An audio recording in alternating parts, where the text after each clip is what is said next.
রাধে শ্যাম, রাধে রাধে। জয় রাধা মদন গোপাল, শ্রী রাধা মদন গোপাল। আজকে আমাদের আলোচনার বিষয় হইল শ্রীমদ্ ভাগবতের দশম স্কন্ধ নবম অধ্যায় যমলা অর্জুন বধ। শান্তাকারং ভুজঙ্গ শয়নং পদ্মনাভম সুরীশম শ্রীবৎসাঙ্কমুদরং দরং কস্তবরং বিতাম্বরম সুন্দরম গোপীনাথম নয়নপলাচ্যুতশ গোপসংঘাবিতম গোবিন্দম কলকবেণুবাদরম পরম শুক্লাঙ্বরং দয়া বিষ্ণু শশিবর্ণং চতুর্ভুজং প্রসন্ন বদনং দিয়েত সর্ববিঘ্নং প্রশান্তয়ে। হে কৃষ্ণ করুণা সিন্ধু দীনবন্ধু জগৎপতে গোপীশ গোপিকাকান্ত রাধাকান্ত নমস্তুতে। তপ্ত কাঞ্চন গৌরাঙ্গিনী রাধে বৃন্দাবনেশ্বরী বিশ্ববানুসুতাং দেই প্রণমামি হরি প্রিয়ে। শ্রীকৃষ্ণ চৈতন্য প্রভু নিত্যানন্দ শ্রী অদ্বৈত গদাধর শিবসাদি গৌরভক্তবৃন্দ। হরে কৃষ্ণ কৃষ্ণ কৃষ্ণ হরে হরে, হরে রাম রাম রাম হরে হরে। জয় রাধা মদন গোপাল, শ্রী রাধা মদন গোপাল।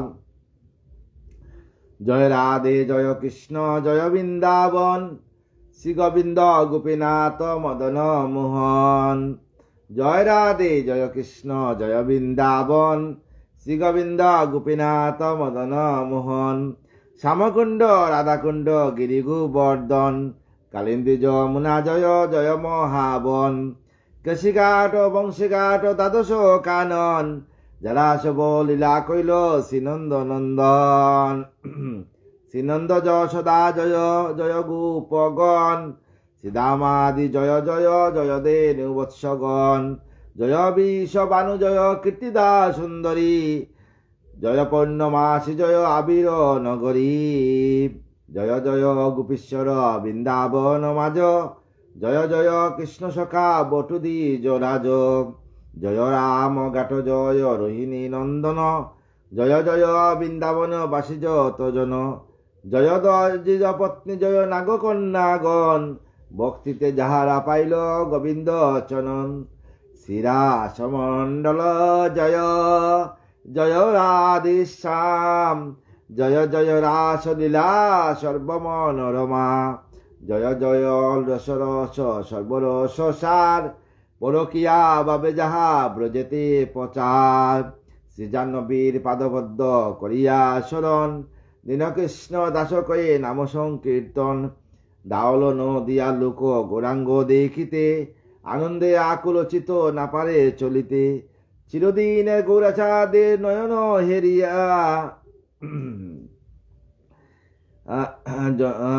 চিরদিনের গৌরাচাঁদের বদন হেরিয়া। দুঃখিত চাকর আঁখি রইল মাতিয়া, হেরিয়াব কতজন আনন্দে বিভোর। জননী পাইয়া গৌরা চাঁদে করে কুর, মরণ শরীরে যেন পাইল পরাণ। গৌরাঙ্গ নদিয়া পুরে বাসুঘোষ গান। জয় রাধে জয় কৃষ্ণ জয় বৃন্দাবন, শ্রী গোবিন্দ গোপীনাথ মদন মোহন। জয় রাধে জয় কৃষ্ণ জয় বৃন্দাবন, শ্রী গোবিন্দ গোপীনাথ মদন মোহন। জয় রাধে জয় রাধে জয় রাধে শ্যাম, রাধে রাধে। শ্রীমদ্ ভাগবত দশম স্কন্ধ নবম অধ্যায় যমলা অর্জুন বধ। সুখদেব, কোন রাজা করো শ্রবণ, যমল অর্জুন কথা করিব বর্ণন। সুখদেব পরীক্ষিতকে বলছেন, পরীক্ষিত আমি আজকে যমলা অর্জুন বধ কথা, অর্জুন উদ্ধার, কিভাবে যমলা অর্জুন উদ্ধার হইল, কুবেরের দুই সন্তান, এই নিয়ে আলোচনা করব। সর্বব্যাপী জগদীশ্বর হন কৃষ্ণদন, শত শত ভক্ত তারে করিল বর্ণন।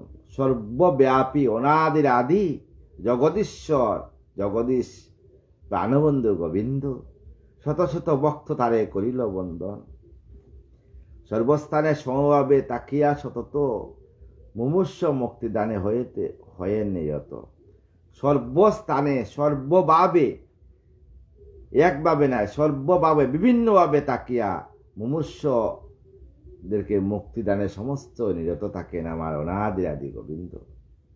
বিশ্বম্বর নাম তার কত গুণরূপ, না পারে বুঝিতে কেউ তার স্বরূপ। বিশ্বম্বর নাম, তার কত যে রূপ, কত যে গুণ, তার বিভিন্ন রূপে বিভিন্নভাবে আবির্ভূত হন।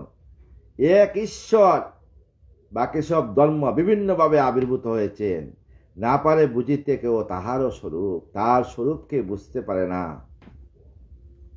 তাহারও প্রমাণ রাজা করো শ্রবণ, সেই অনাদিরাদি গোবিন্দেই তাহার সেই ঈশ্বরের প্রমাণ রাজা, কিভাবে প্রমাণ রাজা করো শ্রবণ। গোপীবদ্ধ কৃষ্ণ বিক্ষে করিল মোচন। গোপী হয়ে সেই জমালো অর্জুন গাছকে কিভাবে বৃক্ষ থেকে রক্ষা করলেন আমার প্রভু অনাদিরাদি গোবিন্দ। এক কথা শুনিয়া রাজা পুলকিত মতি, এই কথা শুনিয়া পরীক্ষিত খুব আনন্দিত হয়ে বললেন, বলে কহ মুনিবর সে কথা সম্পত্তি। সেই কথা শোনার খুব ইচ্ছা, মুনিবর সেই কথা বলেন। সুখদেব কোন তবে শুননি পবর, যমল অর্জুন মুক্তি অতি মনোহর। যমল অর্জুনের মুক্তি কথা অতি মনোহর, অতি আনন্দ যমলার্জুন বধ। মহাকাল রূপী রুদ্র সংসারের হয়, সেই দেব বৃত্ত ছিল কুবেরের তনয়। মহাকাল রূপী রুদ্র যে সংসারে হয়, সেই দেববৃত্ত ছিল কুবেরের তনয়। কুবেরের তনয় ছিল দুই ছেলে, দুই পুত্র মুনিগিব নলকুবের। দুইজনে মহেশ্বরে ছিল অনুসর। দুইজন মহেশ্বর পরম শিবভক্ত ছিল নল আর কুবের। সেই যে কুবের, নল আর কুবের ছিলেন নলকুবর। ধনপতি পিতা তার প্রভু মহেশ্বর, ইয়া ভাবি দুইজন গর্ভেতে তৎপর।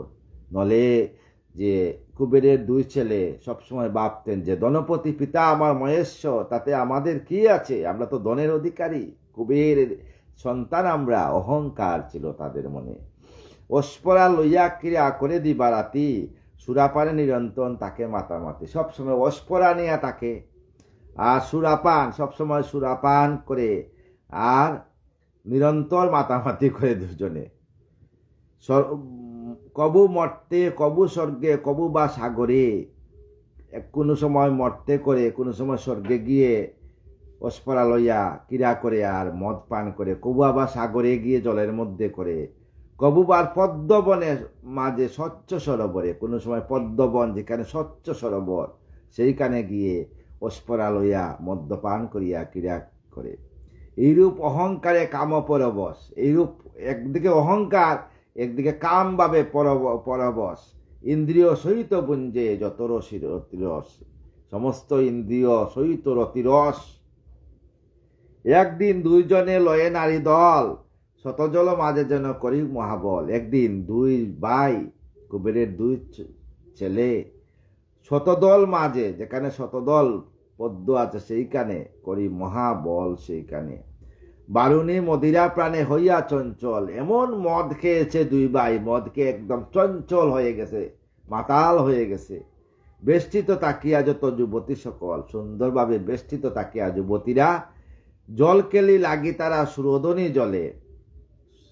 জলকেলি, জলে গিয়া খেলা করতেছে মদ খেয়ে মাতাল হয়ে, আর সুরোদনীর মধ্যে খেলা করতেছে নারী নিয়ে। পরিপূর্ণ ছিল যা প্রফুল্ল কমলে। সে স্থানে গিয়া দুই কুবেরে তো নয়, নারীসও আপনারা দিগম্বর হয়। সেই স্থানে কুবেরের দুই তনয়ে গিয়ে নারী সহ সেইখানে গিয়া মানে দিগম্বর হয়ে গেছে। এই কথার বিস্তার করলাম না। দিগম্বর শব্দের অর্থ হয়ে ওইখানে মানে ক্রীড়া করতেছে, কাম ক্রীড়া করতেছে। উলঙ্গ হইয়া সবে জলকেলি করে, জলের মধ্যে সবাই খেলা করে। নারদ হেরিল তাহা তাকিয়া উপরে। উপর দিকে নারদ যাচ্ছিল, নারদ তা দেখিয়া ফেলল, উপর থেকে দেখল। দয়াময় ঋষি সেই করিতে উদ্ধার, চিন্তিয়া নামিল তথা দেখিবে বিচার। উপরে নারদ যাচ্ছিলেন, নারদ বললেন এত বেবিচার হচ্ছে। সেই এত সুন্দর পদ্ম কমল, সহস্র পদ্ম সরোবর, সেইখানে বেবিচার হচ্ছে, এত পাপ হচ্ছে এখানে। সত্যি কথা বলতে এটা হলো মহাপাপ, পাপ হচ্ছে। তাই নারদ চিন্তিয়া উপর থেকে নামিয়া গেলেন। নারদে হেয়ারি তবে সুন্দরীর দল একে একে বস্ত্র পরে হইয়া চঞ্চল। নারদে দেখিয়া যত সুন্দরী ছিল সবাই লজ্জিত হইয়া সবাই বস্ত্র পরিয়া নিল। মদেমত্ত অহংকারী দুইটি কুমার দেবশী না মানি তবু করে বেবিচার। দেবঋষি, এই যে দেবতা ঋষি নারদ, সেই নারদের সঙ্গে বেবিচার করলো দুইজন। ইয়া দেখি ঋষিবর কহেন বচন, আশ্চর্য করিলে মুরে কুবের নন্দন। তোমরা দুইজন কুবেরের নন্দন, তোমরা আমাকে আশ্চর্য করিলা, এভাবে অপমান আমাকে করলা। পিতা তোর ধনপতি অতি সদাশয়, তোমার পিতা কুবের ধনপতি অতি সদাশয়, উনি আসক্তিবিহীন, সেই কৃষ্ণপর হয়, তার কোনো আসক্তি নাই, কৃষ্ণপর হয়। তোরা দুহে হয়ে তার দুজন নন্দন, একেবারে অহংকারে হলি নিমগ্ন। সেই কুবেরের তনয় তোমরা দুইজন অহংকারে আর ধনের অহংকারে মদে মাতাল হয়ে অহংকারে হলি নিমগ্ন হয়ে গেছো দুইজন। আমারে দেখিয়া মনে না হইল ভয়, শিববিত্ত বলি তোরা দিস পরিচয়, তোরা শিবের ভক্ত বলিয়া পরিচয় দিস আমাকে। দেব সহচর যজ্ঞ নদীশ কখন, শিব দুহে মহাপাপ কহিনু এখন। দেবতারাহ যে শিবের ভক্ত যারা, তারা কোনোদিন এই পাপ করে না। তোমরা নিজেরা কেন শিবের ভক্ত বলিয়া, সে পরম বৈষ্ণব, তার ভক্ত বলিয়া তোমরা তাকে তোমরা যে করতেছ, তাতে তোমারও অপমান আর ভগবান শিবেরও অপমান। যেজন ঐশ্বর্য মাতি করে অহংকার, বুদ্ধি নাশে হয় তার জ্ঞানের সঞ্চার। এই অহংকার হয় যে বুদ্ধি নাশ, তোমাদের বুদ্ধি নাশ হয়ে গেছে, তাই তোমরা অহংকার করছো। রিপু চরিতার্থ লাগি দিবানিসি মন, আমি কর্তা আমি ভোক্তা এই বিবেচন। তোমাদের কাম কুদ মদ লোভ মোহ মাশ্চর্য, এই রিপু চরিতার্থ করার জন্য তোমরা অহংকার করতেছ।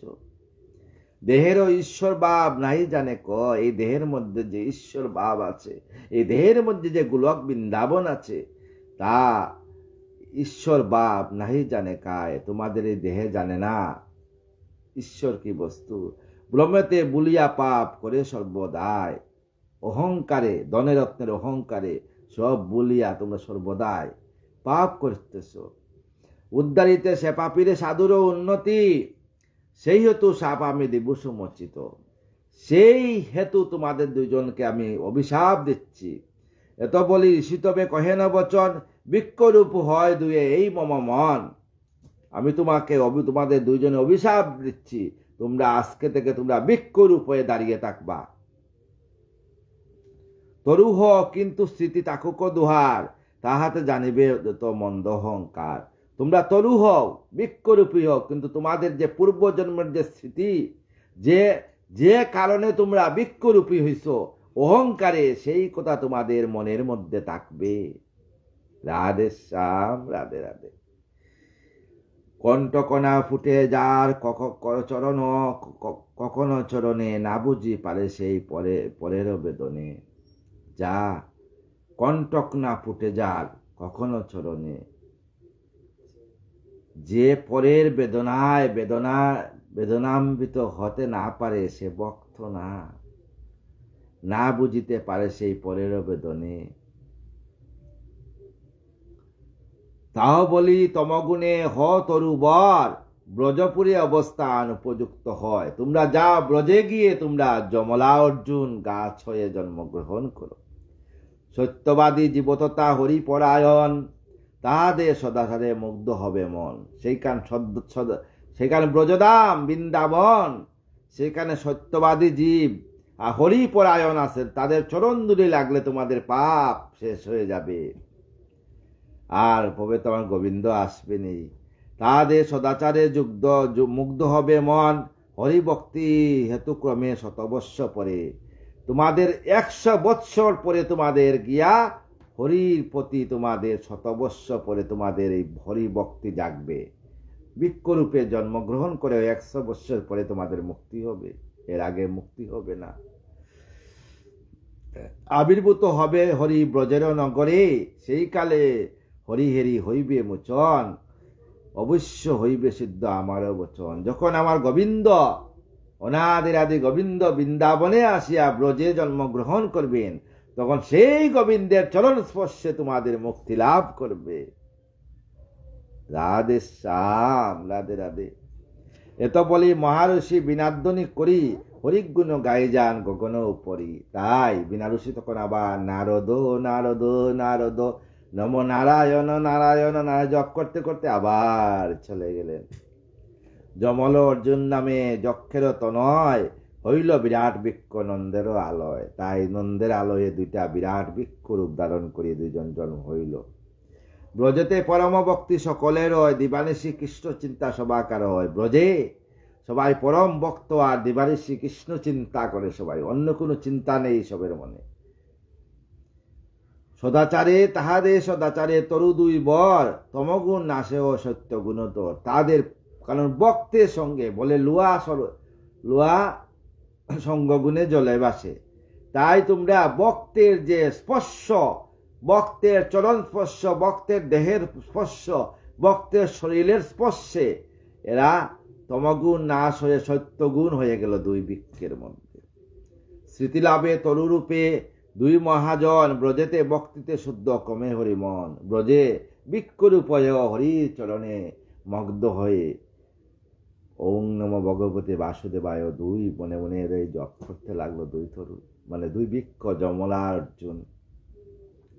দিবানিশি হরিচিন্তা করে বারে বারে, বৃক্ষরূপ নাশ হবে তাই হইবে সংসারে। বাবে হে প্রভু তুমি কবে আসবে আর এই বৃক্ষরূপ রূপ থেকে আমাদেরকে নাশ করে আমাদেরকে আবার আমাদের জায়গায় পৌঁছে দিবে। এই রূপে তমগুণী কুবেরের তনয়, বৃক্ষভাবে তাকি কৃষ্ণে অনুরাগী হয়। বৃক্ষভাবে তাকিয়া, বৃক্ষ রূপে তাকিয়া কৃষ্ণের অনুরাগী হয়েছে। অপূর্ব মাহাত্য রাজা দরে ব্রজপুরে, তৃণগুল্ম প্রেম ভক্তি পায় সুপ্রচরে। ব্রজের অপূর্ব মাহাত্য, ব্রজের যে তৃণ আছে, ব্রজের যে বালুচরের মধ্যে যদি আপনি সেই ব্রজের যেখানে আমার গোবিন্দ গোচারণ করতেন, সেইখানে যদি আপনি গিয়ে বসেন, কাটান, ঘোরাঘুরি দেন, তাইলে আপনার দুলা মা করে আনন্দ মনে, ওই যে ব্রজের দুলা, দুলা মা করে আনন্দ মনে, ওই যে ব্রজের দুলা, ওই যে ব্রজের দুলা রে ভাই, ওই যে ব্রজের দুলা। এই যে দুলা, ব্রজের দুলা যে মাখবেন শরীরে, তাতে আপনার শরীরে সমস্ত পাপ নাশ হয়ে যাবে। তাই বৃন্দাবনে যাবেন।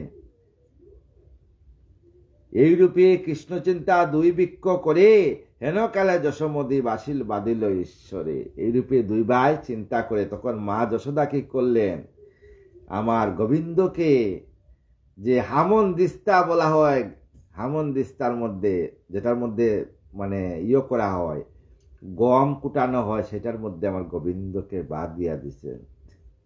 প্রভুকে অনেক কষ্ট করে প্রভুকে বাঁধছেন, কারণ যে ওইটা সৃষ্টিকারী তাকে সে কি বাধা হয়, প্রেমভাবে বাঁধিয়ে রাখছিলেন মায়ে। সতর যদিও পারেন নাই, সে প্রেমের বন্ধনে প্রভু আবদ্ধ হয়ে প্রভু মায়ের কাছে বন্ধন পেয়েছিলেন।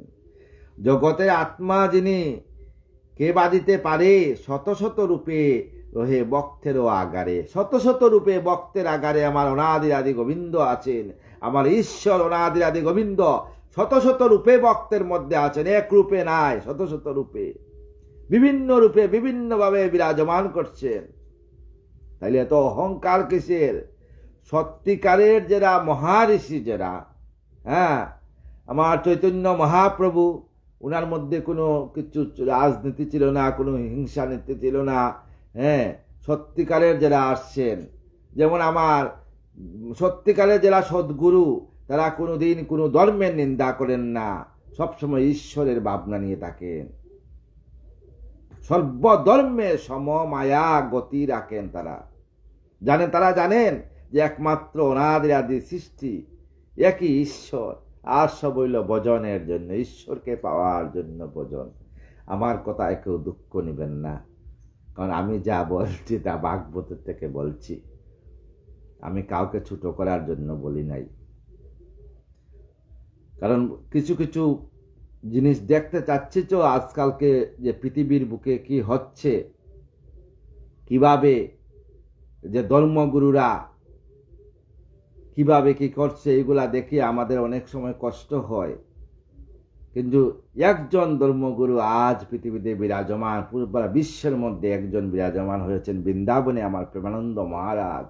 তার চরণে আমার শতকোটি প্রণাম।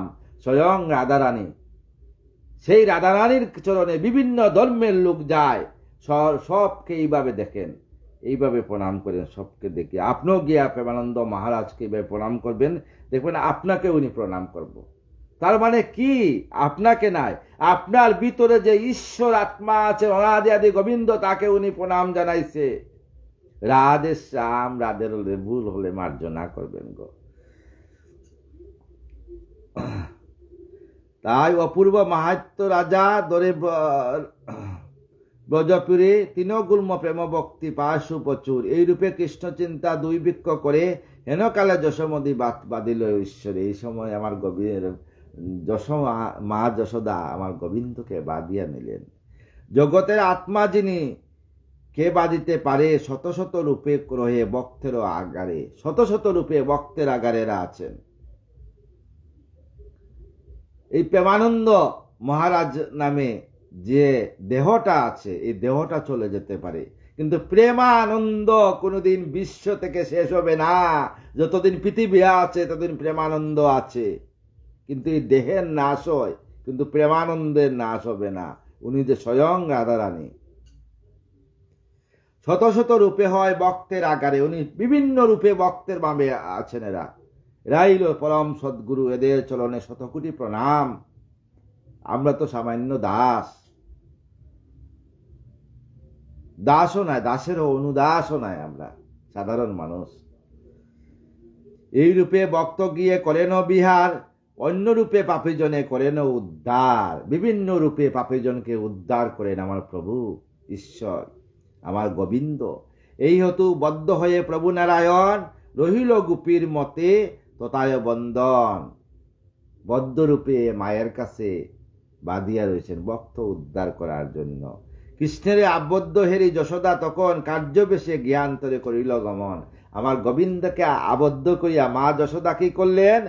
গৃহান্তরে গৃহে চলিয়া গেলেন। বিভিন্ন কাজের চাপে দধি মন্থন করতে হবে, ভক্তদের সেবা দিতে হবে, গোশালাতে যেতে হবে, বিভিন্ন কাজ। একজন মহারানীর যা কাজ তাকে দাস দাসী দিয়ে করানোর জন্য মা যশোদা চলে গিয়েছিলেন। সেই কালে দেখে হরি মেলিয়া নয়ন, কে যেন ডাকিছে তারে বলি নারায়ণ। সেই কালে আমার গোবিন্দ চোখ মেলিয়া দেখতেছেন, গাছ থেকে গাছে ডাকতেছে, হে প্রভু আমাকে উদ্ধার করো। অন্তর্যামে প্রভু যিনি বুঝিয়া অন্তরে, ভক্তিতে তাকিয়া বাধা চলিলা সত্তরে। আমার প্রভু ভক্তিতে বাধা চাকিয়া টানতে টানতে হামাগুলি দিয়ে চললেন। সেই উদকুল সহ রজ্জুনা টুটিল, শিশুরূপে নারায়ণ তথাপি চলিল। উদকুল মানে যে দিস্তা, হামন আর দিস্তা নিয়া আমার প্রভু ধরতে ধরতে চলিয়া গেলেন। যমল অর্জুন বৃক্ষ আছিল যতায়, উদকুল সহ কৃষ্ণ সেইখানে যায়। উদকুল সেইখানে আমার প্রভু চলিয়া গেলেন। একে তো ভক্তিতে বদ্ধ প্রভু নারায়ণ, এবং তাহাতে দয়াতে ব্যগ্র করিতে মোচন, তাহার দয়াতে ব্যাঘ্র মোচন, গাছগুলাকে পাপ থেকে মোচন করার জন্য আমার প্রভু সেইখানে চলে গেলেন। তাহা দেখি কৃষ্ণ মনে ভাবিল নিশ্চয় উদ্ধার করিব এরে, সন্দেহ না হয়। তাই প্রভু বললেন এদেরকে তো উদ্ধার করতে হবে আমার। এত মনে ভাবি হরি বদ্ধ উদকুলে, বৃক্ষ মাঝে প্রবেশিল অতি কুতূহলে। সেইখানে চলিয়া গেলেন যেখানে যমলা অর্জুন বৃক্ষ ছিল। উদরতে বদ্ধরজু আকর্ষণ তার, এই যে এইভাবে প্রভু বাধা হয়েছিলেন, প্রভু মা বাঁধিয়ে রাখছেন এইখানে যাতে কষ্ট না পায়। উদরতে বদ্ধরজু আকর্ষণে তার, এমনে দেখানোর জন্য মায়ারজ্জু বাধা। মহাশব্দ করি বৃক্ষ পাইল উদ্ধার। তখন আর প্রভু যখন পাও দিয়ে ঠেলা দিলেন, চরণ দিয়ে যখন ধাক্কা দিছেন, মহাশব্দ করে সেই বৃক্ষ পড়িয়া গেল ভূমিতে। সমলে উঠিল দুই বৃক্ষ মহাকায়, মহারবে বুব তলে পড়িলে কহায়। সেই বৃক্ষ থেকে দুই তনয় কুবে বাসিয়া আসল। এই দৃশ্য দেখি যত বালকের দল, চঞ্চল হইয়া সবে করে কুলাকল। সমস্ত ব্রজের যারা বালক ছিল সবাই চঞ্চল, হে আমার কানাই, এই কানাইয়ের এক ডাক্কা দিয়ে দুইটা বৃক্ষকে ফেলে দিয়েছে। খুব আনন্দে সবাই ব্রজের যে শ্রীদাম সুদাম সবাই নৃত্য করতেছেন, হে কানা কি করলে আনন্দে আমার, এত আনন্দ আমার প্রভু। সেই ভাগবত কথা নারদের বাক্য সিদ্ধ করে নারায়ণে, ভক্তিভাবে জীবমুক্ত কুবের নন্দনে। ভক্তিভাবে, ভক্তভাব ছিল এদের মধ্যে, যখন এই ভক্তিভাব যাচ্ছে তখন এদেরকে মুক্ত করছেন কুবের নন্দন। মুমুক্ষু হইয়া দুয়ে বৃক্ষ ভাবে নাশ, নবীন কিশোরে আবার দেহেতে প্রকাশ। আবার নবীন কিশোর যেভাবে ছিলেন আগের মতো বৃক্ষ থেকে বাইরে নবীন কিশোর রূপে দুইজন হলেন। উভয়ের করিয়া স্তব হেরি নারায়ণ, করজুড়ে শেষে বলে করিয়া কন্দন। তখন দুই বৃক্ষ কাঁদতে কাঁদতে আমার প্রভুকে বলল, হে প্রভু, দুইজন জড়াইয়া আমার প্রভুকে বলছে, হে কৃষ্ণ, এ মহাযোগী শিশু তুমি নও, করিলে মুদের প্রতি অতি অনুগ্রহ। তুমি অতি অনুগ্রহ করলা আমাদের প্রতি। পরম পুরুষ তুমি, ত্রিভুবন ভূপ, তুমি এই ভূপ বাপ হরণ কর্তা অনাদির আদি বিষ্ণু, তুমি অব্যক্ত ব্যক্ত এই বিশ্বরূপ তব, এইটাই তোমার বিশ্বরূপ। সকলের দেহ তুমি, তুমি আত্মা প্রাণ, তুমি এই যে এই দেহ সনাতন, এই বৃক্ষ সনাতন, জল সনাতন, নদী সনাতন, হ্যাঁ, স্বর্গ মত্ত পাতাল চন্দ্র সূর্য সব সনাতন। সকলের দেহ তুমি আত্মা, তুমি আত্মা প্রাণে, তুমি আত্মা প্রাণে অব্যক্ত ঈশ্বর, তুমি পরম মহানে। তুমি কৃষ্ণ, তুমি ব্রহ্মা, তুমি বিধাতা, সকলের শ্রেষ্ঠ তুমি, তুমি কর্মফলদাতা। বাসুদেব রূপে প্রভু প্রকাশ তোমার, তোমার চরণে মোরা করি নমস্কার। তাই দুই ভাই যমলার্জুন দুইজন, নলকুবর দুইজন, কুবরের নন্দন আমার প্রভুর চরণে নমস্কার করলেন। বিশ্বের মঙ্গল তুমি অহে যদুপতি, পরম কল্যাণে তুমি শান্ত, তুমি অতি, তুমি বিশ্বের কল্যাণের জন্য আসছো। তুমি একবার নাই বারবার আমার প্রভু বলছেন আমি আসবো, গীতাতে বলছেন, পেলাম তোমার দেখা ঋষি অনুগ্রহে, চিরদিনের তবপতে মতি যেন রহে। চিরদিন যেন তোমার চরণে আমাদের মতি থাকে। সমস্ত ভক্ত তাই চায় প্রভুর কাছে, প্রভু জন্মে জন্ম যেন তোমার চরণ আমি সেবা করতে পারি। তাই ভক্তরা, সত্যিকারে ভক্তরা প্রভুর কাছে প্রার্থনা করে, এ প্রভু এই জন্মে না, জন্মে জন্মে আমি যেন তোমার দাস থাকতে পারি, আর কিছু চায় না ভক্তরা। প্রভু দয়া করো প্রভু, ভক্ত তুমি ভক্তের অধীর ভগবান, এই দয়া করো হরি অদমের পথি, মায়ার চলতে যেন নাই ভুলে মতি। আমরা যেন মায়ার চলে যাতে তোমাকে ভুলিয়া যেতে না পারি। কিন্নর বচন শুনি কৃষ্ণ নারায়ণ, মধুর বাণীতে দুহে করেন সম্ভাষণ। এই বাণী শুনে আমার প্রভু মধুরভাবে বলছেন, ঐশ্বর্য মাগধ দুহে নারদের পা সাপে, পরিণত হলে বৃক্ষ অর্জুনের রূপে। তাই তোমরা নারদের সাপে, তোমরা অর্জুন বৃক্ষ রূপে দুই ভাই ব্রজে আসছিলে নারদের অভিশাপে। এখন তোমাদের অহংকার ত্যাগ হয়েছে, তো সে কাহিনী জানি আমি আসিনু হেতায়, তাই আমি জানি আগে, তাই আমি এই জন্য আসছি তোমাদের আগেই উদ্ধার করার জন্য।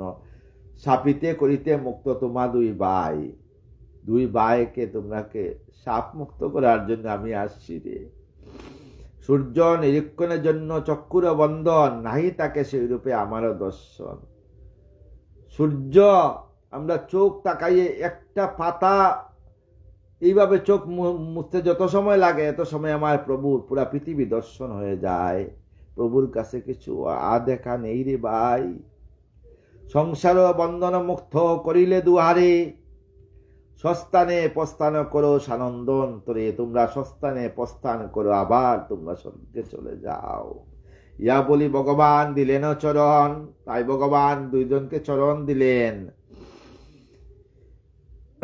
দিব্যরূপে গেলা তারা বৈকুণ্ঠ ভবন। তখন স্বর্গ থেকে দিব্য রথ চলে আসলো, আসিয়া বৈকুণ্ঠতে চলিয়া গেল দুই ভাইকে। ব্রজ শিশুরূপ দেখি হইয়া বিস্মিত, স্বর্গের দেবতা সবে হলে আনন্দিত। সমস্ত দেবতারা আনন্দিত, বক্তাদিন ভগবান এই লীলা করে পাপীরও উদ্ধার লাগি নিয়ত বিহারে। সুবোধ রচিল গীত হরিকথা সার, শুনিলে পাপীর মুক্তি শাস্ত্রের বিচার। তাই ভাগবত কথা শুনবেন, আপনার মনে সমস্ত পাপ নাশ হবে। এই হৃদয় সিংহাসনে আমার রাধারানীকে বসান, সমস্ত অহংকার ত্যাগ করেন, শুধু গোবিন্দকে বসাইয়া সমস্ত অহংকার ত্যাগ করে জন্য প্রভুকে ডাকেন। প্রভু আপনার ডাক শুনবে, আপনাকে প্রতি কৃপা দৃষ্টি করবে। এই হলো আজকের ভাগবত কথা। আগামীকাল আমরা নিয়ে যাবো আসো ভাগবতের 10ম অধ্যায় ফল বৃক্ষহীনের কথা। তো আগামীকাল দূরে এক ভক্ত বাড়িতে মহাপ্রভুর ভোগ দেওয়ার জন্য যাচ্ছি। ওইখানে বিকাল দিকে ভাগবত পাঠে আসবো। কয়টার সময় আসবো বলতে পারলাম না, 3:30 থেকে 4টার ভিতরে আসবো। আপনারা উপস্থিত থাকবেন, ভাগবত কথা শুনবেন। যেহেতু আমার ভক্তের জন্মদিন, তাই আমি এই ভক্ত হৃদয় সিংহে প্রাণভক্ত সেই গোবিন্দের জন্মদিন নিয়ে আলোচনা করব। তাই আজকে সমস্ত সাধু গুরু বৈষ্ণবের চরণে আমার দণ্ডবোধ প্রণাম। সবাই আপনাদের চরণ দুল আমার মস্তকে দিবেন, আমাকে কৃপা করবেন। শেষর দিনও যেন রাধা রাধা নাম করে বৃন্দাবন রাধারানের যুগল চরণে সজ্ঞানে সস্থানে যেন আমার এই যে নর দেহকে রাখতে পারি, আর কিছু চাই না। রাধে কৃষ্ণ কৃষ্ণ কৃষ্ণ রাধে রাধে, রাধে শ্যাম শ্যাম শ্যাম রাধে রাধে। রাধে কৃষ্ণ কৃষ্ণ কৃষ্ণ রাধে রাধে, রাধে শ্যাম শ্যাম শ্যাম রাধে রাধে। রাধে কৃষ্ণ কৃষ্ণ কৃষ্ণ রাধে রাধে, রাধে শ্যাম শ্যাম শ্যাম রাধে রাধে। রাধে কৃষ্ণ কৃষ্ণ কৃষ্ণ রাধে রাধে, রাধে শ্যাম শ্যাম শ্যাম রাধে রাধে। রাধে কৃষ্ণ কৃষ্ণ কৃষ্ণ রাধে রাধে, রাধে শ্যাম শ্যাম শ্যাম রাধে রাধে। জয় রাধা জয় কৃষ্ণ জয় বৃন্দাবন, শ্রী গোবিন্দ গোপীনাথ মদন মোহন। জয় রাধে জয় রাধে জয় রাধে জয় রাধে জয় রাধে জয় রাধে জয় রাধে জয় রাধে।